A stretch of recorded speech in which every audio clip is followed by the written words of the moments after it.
Jon Bryden. Thanks, Great mate. to have you, mate. How you going? This is now the third episode, but will be the best because we have the No enterprise. pressure. Not at all. The enterprise digital strategist in yourself and first pager of the year. You're going to make me blush. Yeah, it's not hard. So, mate, to start with, we do this every show. Now, it might seem a little boring or weird, but we want to know a bit about your background, what brought you to first page, a little bit about your story. Obviously, there was some acting in there, a Neighbours episode, which we all really liked. So yeah, tell 20 us, episodes. Yeah. So yeah, tell us a bit about what brought you here, mate. Well, how far do you want to go back? As far as you'd like. As far as Jon you Bryden. like. Well, first page, I've been doing digital marketing for about 12 years now. Yep. And first page was on my radar since its inception. Nick reached out, and at the time I was very happy where I was. Yep. But I've always wanted to be working for a top 3 agency. That was the big sort of thing for me. And although I was happy at the time at that agency, I did feel, it was about 14 months later, I was like, sure, let's have a meeting. Yep. And you walk in, and it's just bigger. Yep. Office like a spaceship, apparently. Yeah, well, that's what that testimonial says. Yeah. But and then meeting Guy, meeting Byron, meeting Nick, I just knew that it was a step up. But I also, In pace or knowledge, or like, what was it? well, what I was hoping for, because when I was at my last agency, I Yep. was more of a compere. Yep. So I had a certain amount of technical knowledge, but for certain clients of a certain scale, I'd bring in the heads of department for SEO, Google Ads, Meta, whatever it be. Yep. And then they would go and do an audit, and then I'd come back and I'd present that to the client. Yep. So whilst I was going through the actual interview process, I recognised that I was going to be able to exponentially grow my own knowledge. Yep. And that was really attractive to me. Yep. But at the same time, I also wanted to highlight, okay guys, it's clear from talking to Guy and talking to Byron that there was a tech gap there. And so because of the way it all went down, and I actually had a non-compete for a period, that was a chance for me to, get stuck into Ahrefs and really learn. Yeah.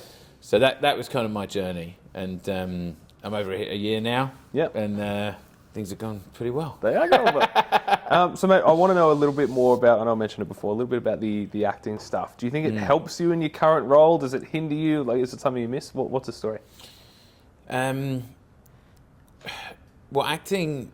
So coming from London, right, and I've been here 20 years now. So I came here in 2003, Yep. and landed on the Gold Coast, Yep, fair enough. which was all right. I mean, it was funny because my girlfriend at the time, her dad owns the oldest Italian restaurant on the Gold Coast, a place called Nicolini's, Yep. which is just near Q1. Yep. And Q1 wasn't built at the time, so we're going back 20 years plus. And he knew a guy because he's Italian, Yep. and we ended up staying at the Outrigger Resort, staying in a hotel in Sun City. So it wasn't bad, right? So I'm coming home from work, Yeah. walking along the beach, getting in the outdoor jacuzzi for the Aztec-themed Yep. Outrigger Resort, which is called so that's pretty good. Yeah, and I used to wind up my mates at home. I'd be like, how you guys doing? And I'd send like a picture. Even my dress was Yeah. absurd. It was like Sun City, Yeah. Pacific Avenue, Gold Coast, Australia, Yeah. Queensland. So it's slightly different to growing up in London. Yeah, grey, miserable, knife crime, Could find yourself getting beaten up at the train station for looking at the wrong guy, which you weren't even doing, Yeah. So it was pretty good.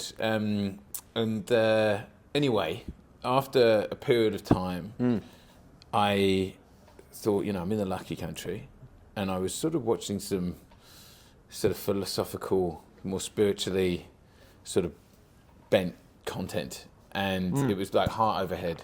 Yep. And I knew my whole life that I wanted to act. Yep. And a bunch of sort of synchronicity, a bunch of like synchronistic things occurred where I was starting to explore the idea. And then I called this one school, Peter Sardi's School of Acting, give it a shout out. Yep. And I called Pete and I was like, okay, well, great, where are you based? And they're like, Burnley Street. I was like, really? Really? And it was literally about 40 metres from my front door. Yeah. So I was like, right, this is obviously the place. Yeah, yeah. And then I went in and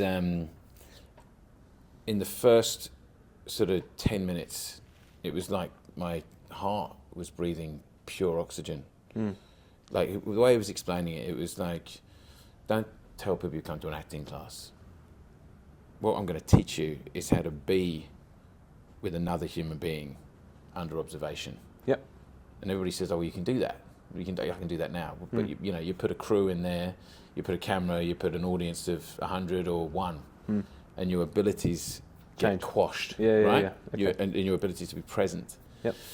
And and that started a long journey. And I was at acting school for like 7 years, and it was phenomenal. Yep. And I didn't really want to get an agent or any of that, but then he was like, John, just do something. So I did, and then I started to learn how to audition and stuff like that. Yep. But to answer your question, the ability to be present and to be in the moment and to operate there, and not be in the future or the past, or be kind of consumed and taken by your thoughts, that's very, very powerful in sales, because it allows you to genuinely listen to that person. So if I'm structuring a brief and I'm pulling out information out of that client, understanding potentially stuff they don't really want to reveal, right? So a painful, traumatic experience they've had with the previous agency, the reality of their financial circumstance, what's happened previously with their experiences, what's working, what's not working, like to be able to not just jump in, and often sometimes leave another extra moment of silence to allow them to finish their thought, and then give you that extra piece of info that perhaps somebody in another agency doing my role hasn't been able to collect. Right. That piece of data means that I might be able to, create a bespoke or like just absolutely customized solution for that guy. That sets you apart. Yeah, That's good. Exactly. Yeah, okay. Yeah. Now, in terms of the strategy side, what level of knowledge gap was there? Was it a difficult thing for you to overcome? Great question. Yeah. I like to know things deeply. Yeah, very good. It's like my mum used to say. There's this comedian who used to play the piano badly, deliberately, comedically. Yeah. Right. And you can only do that if you really know how to play the piano. Yeah. And so for me, my role, once I understand the problems I'm trying to solve, is often how to frame it in a fashion that somebody will understand, who is not 10 years into their digital journey, right? So what it allowed me to do, my knowledge was there, but my ability to collect and collate that information wasn't in certain areas. Yep. So I did the Ahrefs Academy, Yep. and that's about 60 hours of study. Yep. And then you've got your exam and all that sort of stuff, and it was great. Yep. Gave me lots of info, but lots of info that I wouldn't actually end up using on a day-to-day basis. And so this was why, shout out to Guy, head of growth here. He then went, right, that's great, that info. This is what you need. This, and this. Yeah. And so essentially coming from a place where I was producing what I would now consider relatively light or shallow decks. Yeah. So now be able to produce what I can. I think you're right. I think the focus on, creating a commercial outcome for the client is just so different here, which is obviously, unreal. So we want to get into the kind of, major award of the year, which I know you're very proud of. Yeah. So the team surprised you, which was great. So you were hosting, obviously, the First Page Awards, which was a really fantastic night and well organised by everyone, by Steve, and hosted well by yourself. So winning the awards, were you surprised? How did it feel? Take me through that. Yeah, we're talking about acting. Byron was a great actor, because when we were going through the notes, and it was funny because he was like, John, do you want to be the host? And I was like, sure. And you want to add a bit of fun, and you want to, it's just about being a hype man, really. Yeah. You know what I mean? Yeah. And we'd already done, Steve and I had done some vids. Yeah. Slightly burning the CEO. Sorry, Nick. And that was great. And so the energy in the room was really high. And so we were just having a lot of fun. But then in the pre-warm-up, and we were sort of running through the order of Run the sheet, things and what we're going to do. Yeah. He was like, I'll be announcing the first page of the year. I was like, okay, mate. Oh, big boss, yeah. And I was like, so I'm going to look this guy right in the eye. And was there an inkling? Did you think? There was a little inkling, and so I just was testing him fully. Yeah. I just held that for 30% longer than I would have done. Yeah. Just to see if he'd crack, and he didn't. Yeah. And so, there was. I wouldn't say there was an inkling. There was a hope. Yeah. There was a hope. Yeah. But yeah, it's just lovely. I mean, it's one of the things that we all want is appreciation, and acknowledgement. Well, it was well deserved, I think. I think the team has very much enjoyed your positivity and sense of humour, and the weird and crazy things that come out of your mouth at times. But no, I think it was really well deserved, and I think seeing a colleague and a friend get a bit of credit and adulation is always a nice thing. So thanks, mate. Well done, you, mate. Do you think you'll do it another year in a row, 2 in a row? No, you can't award. It doesn't matter what I do. You can't award it 2 years. That's one of the great things. Sorry to get all first page is great, but that's one of the terrific things is the awards. Yeah. Every week, first page, and it's all a meritocracy. That's what I love as well. Is it's a meritocracy. I think the culture here, and that's another thing that really attracted me when I, because spoiler alert, I spoke to everybody, right, in terms of where I was going to go. Yep. And it was just, Nick should be very proud of what he's built here. Yeah, it's the same. He really should be. It's the same thing as, when clients look to, any of our competitors as well, right? It is a competitive industry and people have been burnt before. And I think, my background in agency, kind of much smaller clients and higher volume, like the outcome isn't always kind of what you want. But here you can rest on success elsewhere and long-term kind of success. So not to put you on the spot, but do you have a kind of favourite campaign that you've helped launch or a client result that you're particularly proud of or a new one that you're really looking forward to? Is there anyone that you're... There's loads. Loads. Well, I like the big deals. Yeah. I like what I like is the really, really big, decent-sized deals, particularly if I'm pitching like a board. Yeah. I've got the whole, it's the actor. Walked into the boardroom. Sit down. I've got this. Relax. All right. And then bang. Sparkling water. Yeah. Come on. Everybody covered? Everybody all right? Yeah. Okay, sit in. I'm going to change your business. But it's wonderful, and like we've got one at the moment, which is a plumbing company, right? They're spending good money. They're spending like 40 grand a month. Yep. And I get text messages, and he's a fast-paced man, right? He's got his vans, he's got his mate, he's trying to distribute leads. Yeah. He's got 2 phones. Yeah. I sent Jack out there. We had challenges getting some access, right? Because digital isn't his thing, right? So I was like, Jack, get in the car, you're going west. Yeah. So he goes out, he's calling me, he's in there, we've got Julian, the access guy, getting it. We've sorted it out, and we've pulled his leads down. Yeah. They're like $90 a lead, right? Yeah, they were like 180, right? So we've doubled his business. Yeah. Right? He's already pumping money in. Yep. He's already put more in, right? Because he can see. I think that within 12 months we'll be able to extricate him from the business. He will be able to work purely on the business. Good. Yeah. Right? And that's a great result. Yep. Right. That's a great result. Yep. And then I've got plenty of others. I've got a company that deals in very, very big high ticket items like scissor lifts. Yeah. And what I like campaign wise is what I call meat and potatoes. Right. Here we go. Somebody types in scissor lifts. Yep. They want scissor lifts. Scissor lifts Melbourne. They want scissor lifts in Melbourne. There's no confusion. There's no noun problem and it could mean something else, right? Yeah. And it's just a straight fight between how good their SEO is and how good their competitors' SEO is. Yeah. That's it. Yeah.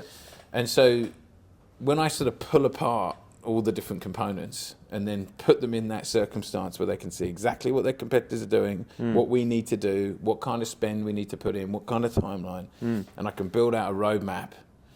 And their role as a head of marketing is, they're individual on an individual basis. Yeah. They're taking tremendous trust in me. Yep. Because their career and how they're going to be assessed is based on what I've put forward, and then that materializing. Yep. So I love taking on that responsibility. Yeah. So do you, it's a really good point you raised, and I think that level of trust can be the difficult point for a lot of clients who may want to engage an agency, right? How do you think your ability, aside from maybe your interpersonal skills, how do you think leveraging that strategy might maybe assist in a client trusting First Page with their business? Do you think it makes a massive difference, a small difference? What do you think?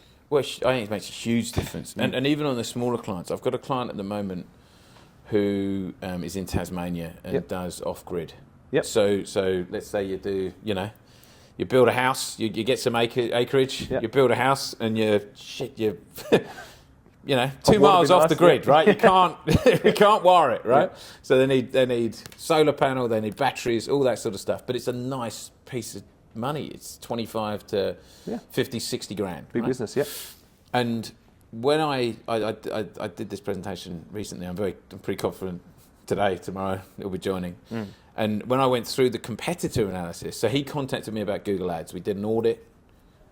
It wasn't in a great state. Yeah. I could see they were leaking everywhere, right, in terms of the efficacy of the account. Right. So that's the first thing. But then what I did is I took the sort of privilege of looking at his SEO.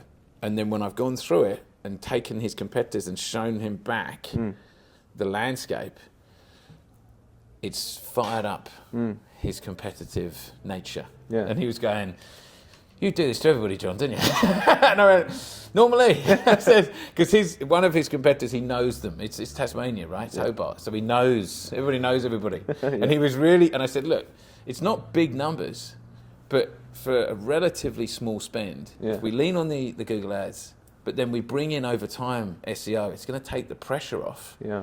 And so you're pulling both levers. Exactly. Yeah, really good. And, giving that level of detail, and he said he's spoken to 4 agencies, none of them have done the depths on either Google Ads or SEO. They've basically been generic. Yeah. Which was kind of a little bit of where I was prior, before I came here. Yeah. Right? And that's the point, is that we can talk theory all day, but what I love about it, you go right into the data and we can say, right, issues with tracking, this particular keyword has cost you $1,200 in the last month and got you nothing. Yeah. But nobody's monitoring that hemorrhage and not putting it and doubling it down where we're getting the outcomes. It gives complete confidence. That person will know, that person looking at that data, because the data never lies, right? Yeah. Will look at it and go, right, can I trust this guy? Yes. Yeah, it's great. I think really well said, and how granular we've been able to get with ad accounts, especially recently, has been amazing for, I guess, securing new business. And I think, ultimately when it's your own money going into an ad account, which I see a lot, I'm sure you do as well, someone managing their own ads, it is so terribly stressful because it's the money they're paying their mortgage with, their rent with, keeping the lights on with, which is stressful. Having someone else manage that is you get an objectivity that you just can't, if it's your own. And I guess it kind of leads into my next question. What percentage of the time would you run an audit for a client and see, let's say, over 25% of their budget being completely wasted? Like, how often would you see a bit of a bin fire? I'd say most of the time. Yeah, it's bad. Well, there's a couple of things that I think are really important for people to understand, and this is what I express, again, sort of theoretically, but when we go into the audit, it confirms what I'm saying. Yeah. The brilliant thing about Google Ads is that it's a meritocracy. Yeah. So it comes back to that word again, meritocracy, right? So the way to look at it is Google doesn't care about you or me or this guy trying to get into the business. They do not care. Yep. All Google cares about is their users and their user experience, right? That's it. So if they type in off-grid power Hobart, how well are you serving that search term? Yes. And the way they look at it is 2 metrics. We'll just go technical just for a little bit.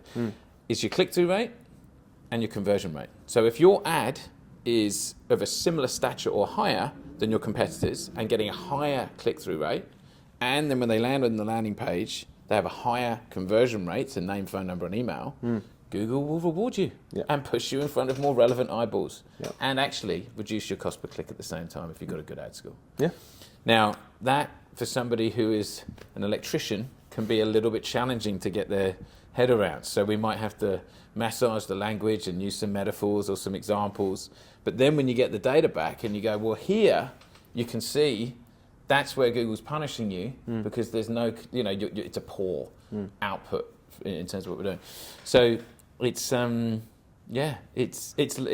think it's very comforting for somebody like you say, who this is all very alien to them, to have it laid out in front of them. It can give them a lot of confidence. Yeah. I think the commercial outcome for trades can be very difficult to explain in clear terms. And I think it's a good thing about having, a tool like Keyword Planner where the data is, mostly accurate, not 100%, which, needs explained, but it's third-party data where you can kind of say, listen, this is what it's going to cost and here's what we expect to make you. What do you think, right? That argument kind of writes itself. When you're looking at Meta, let's say for an e-commerce prospect that you're speaking to, how do you find it best to describe that platform in terms of like scalability and growth? How do you approach that? Well, it's a very similar thing. Yeah. Like we're seeing tremendous strides in AI now. Oh, so yeah. over the last search now, God, yeah. And in terms of PMax and sort of Advantage Plus even on Meta. So it's one of those things where the key for Meta is going through a learning phase and then ensuring that we are utilizing the data that's coming back of who actually buys this stuff. So if you've got a particular product and we find that it's females over the age of 40 and we see certain trends around days of week, hours of day, like basic optimization.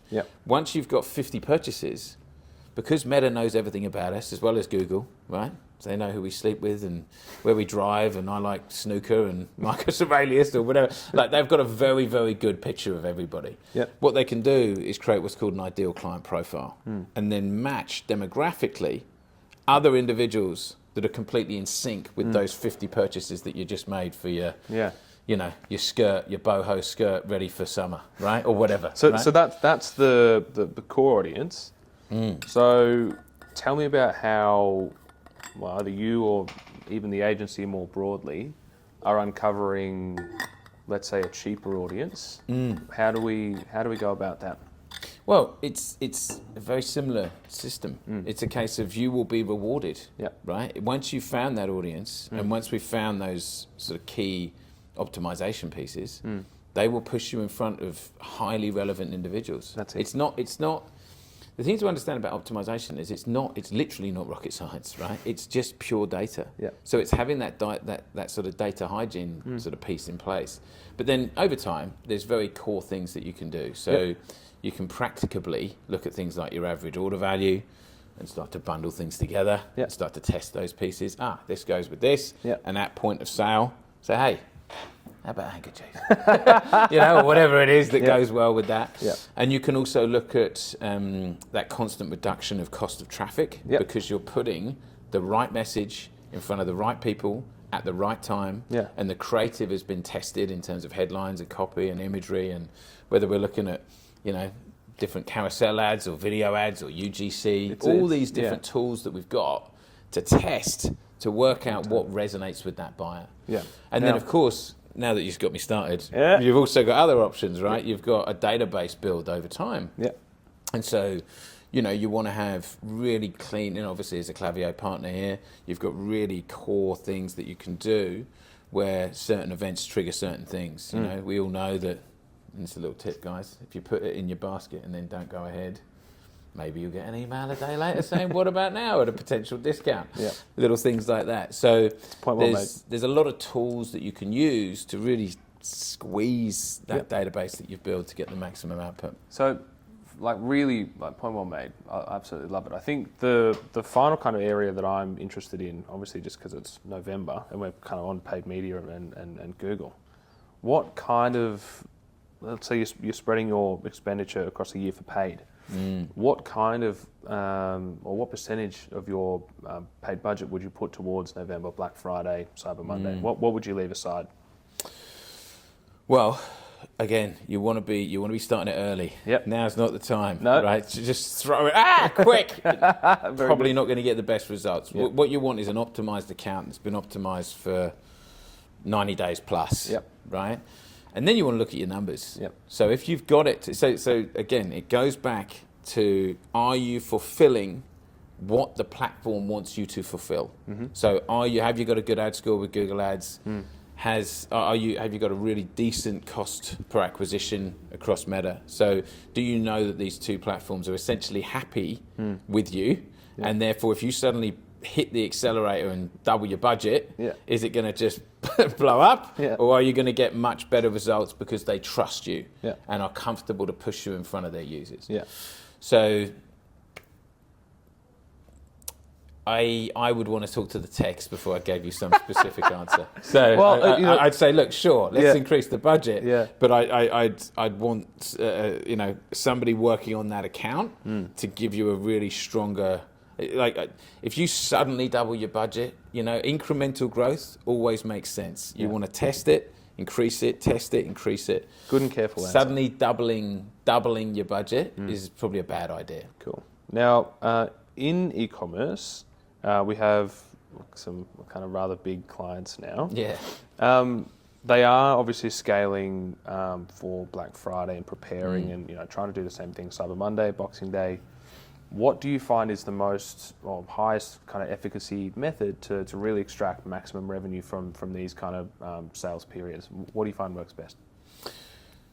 Yeah, well, I mean, in terms of you want to be careful. I don't think that just massive price reduction makes sense, right? You don't, because obviously you've got to look at your bottom line. You've got to look at what profit margins you're achieving. So Obviously, don't discount for discount's sake. No, I mean, discount, sure. You're involved in the game, but don't just throw the baby out with the bathwater, right? But yeah, I don't think there's anything. I don't think there's one sort of silver bullet solution. I think that you want to look at the account based on what I've already highlighted. Yeah. It needs to be optimized. Yeah. And you want to ratchet it up. The creative too is so important. Your creative has to be absolutely perfect, and you want to have done all that testing work prior. Yeah. 100%. So I wouldn't look at this as, a lot of. I've got a client who's just joined us, for example, and they've got everything ready to go. Right, they've already got the creative. They ran it last year. Yeah. The guys are going to get in there and start looking at what's changed this year and. We can have repurposed it and polish it up and make it really pop and that sort of stuff. Yeah. But I think the one message I would put out there is give yourself the time to have this optimized. 100%. So that when you put the money in, you are mitigating your risk. Yeah. And avoiding jeopardy. Yeah. Very good. We want to avoid jeopardy. That's it. At all costs. Yeah. So a really, really good answer, man. I think the email side is something you mentioned before, which is completely underutilized. And if you have a database of, well, let's say e-commerce, lead gen, whatever it might be, of 10,000 odd users, you are crazy not to set up like email flows. And I'm sure you'd agree with this. I ask probably every prospect that comes in, say, well, have you set up your email flows for cart abandonment, for for end of checkout, for a thank you message upon purchase? And no, I haven't. And it's wild to me that you're not doing that. Yes. I'll give you the biggest example I've got, and I can't name the actual company, but think of like, your 45-year-old who used to go and maybe buy CDs and, that sort of stuff. Anyway, it's a company that's very well known that shut down their physical stores in COVID, right? Used to have lots and lots of stores, Yeah, we all know. They weren't insane, put it that way. They were the opposite. Yeah. So large company. And what we saw, I was working with a really significant guy who was actually CMO of Kathmandu, and I was working with him on this particular account. And what we saw was that around 15% of that database was generating 70% of the revenue. Yeah. Right? So make them feel like VIPs. Yeah. Make them feel fantastic, Yeah. right? Because they are such an important revenue driver for you. So give them everything. Yeah. Give them everything. Give them massive discounts, bundle everything together, thank them consistently. Yeah. Like, you know, once you've got a database of a certain size, you can't highlight enough how much special clubs, different things like that, Yeah. can really make people just have that absolute sticky brand loyalty. It's such a little amount of effort Yeah. as well, which is amazing. I think the cost versus revenue that we're able to create with those email flows alone is unbelievable. It's a massive number. Yeah. And if anyone listening to this is thinking about giving us their business, genuinely, like, that is maybe one of the first ports of call if you have a database. Yeah. It's amazing.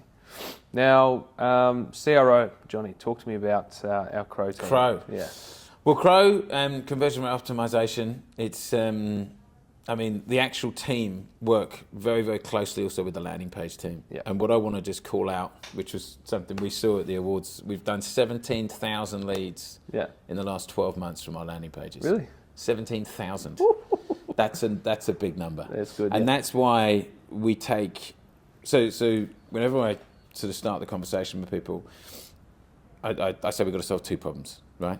From a high level. We need traffic and we need conversion. And this is where I think a lot of agencies, actually go a little wrong, and I've seen this before.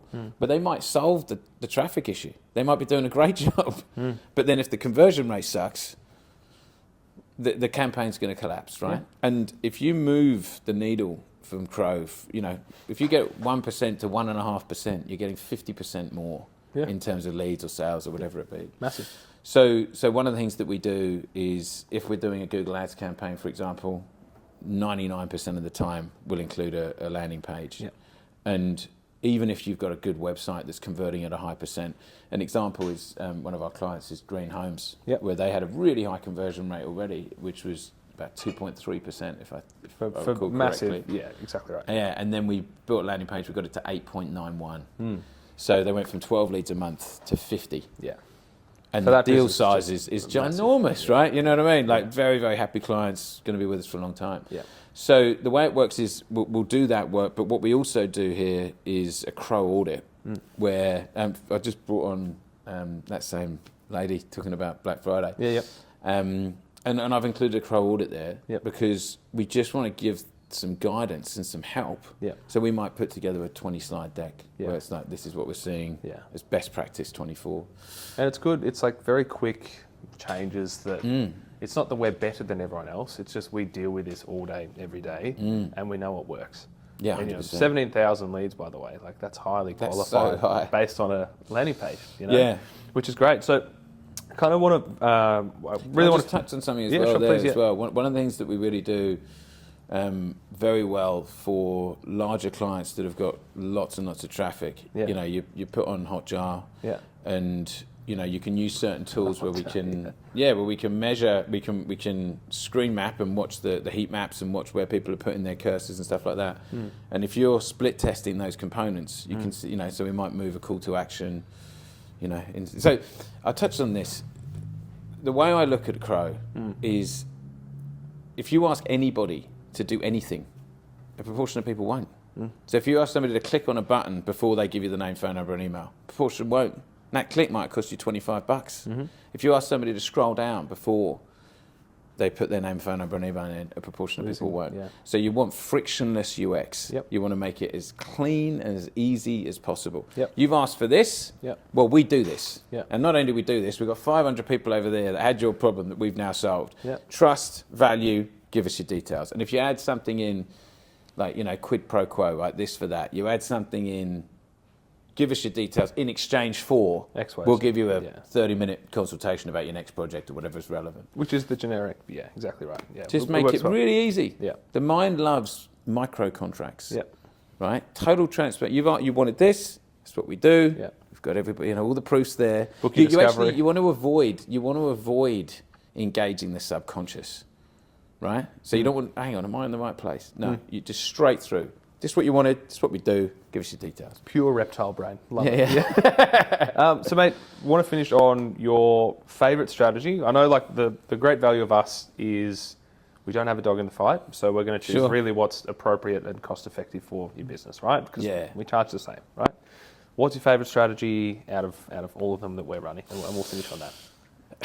Well, I love a full channel strategy. Right? Everything. I love it all, right? So, because if you've got SEO, right, and also I love, in terms of producing strategies, I love SEO, right, because you can go so deep on the data. Oh yeah. Right, and I'll take, I'll be like, and also when people aren't expecting it, when you go into a presentation and you kind of knock their socks off, and they're like, you got the marketing manager like, oh Jesus, shifting in their seat. Yeah. So, and I'm like, here you go. And you're there going, look, here's everything on page 2 and 3. Here's all the relevant keywords for this location. Here's all the relevant keywords for your products. Here's all your information for a service, right? Yeah. Oh, look, you're on page 222, 323, 444. You're getting nothing. Yeah. We moved that onto page 1. Bang. It's going to be a great summer, right? Yeah. So that's the SEO side. Then you've got the Google Ads. So you've got that payment component. We reduced that cost. But we're also remarketing, right? So we're remarketing them across YouTube, anything, anywhere they're into, whatever they're into, right? If they're watching Rogan, watching Trump, bang, there's your little ad, because they went on an ad, and it's remarketed. Yeah. And if we're doing social, they go on to Instagram, they see us again. They go on to Facebook, they see us again. And if they're in the email component, bang, there's one in their inbox. So it's that whole holistic process where it's like, you instigated this, you clicked on an ad, or you did a search, and now we're going to flood your echo chamber, right? With your digital footprint with an echo, just constantly pressing until you either buy or tell us to stop putting those ads in front. That's exactly what I like, right? Yeah. Completely. You started it. Yeah. Love it. Well, mate, it's been an absolute pleasure. I think we'll have to have you back, maybe even as a co-host. Very good. Sure. But yeah, congrats on first page of the year, and looking forward to the next 12 months working together. Nice one. Thanks, Sam. Cheers, John. Cheers. Nice one.